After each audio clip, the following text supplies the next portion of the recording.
Okay, I'm gonna use the smoking machine to detect the leak from the Freon, from the AC system from the car. So I don't know if anybody be using a smoking machine to detect any leak, for Freon leak. My battery is dying, so just gonna use my jump.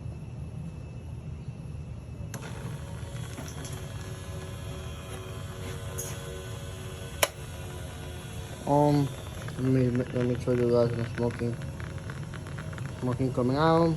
More. I hook to the high pressure line and wait for the smoking come out. You can use that method in every single vehicle. Okay, there we go.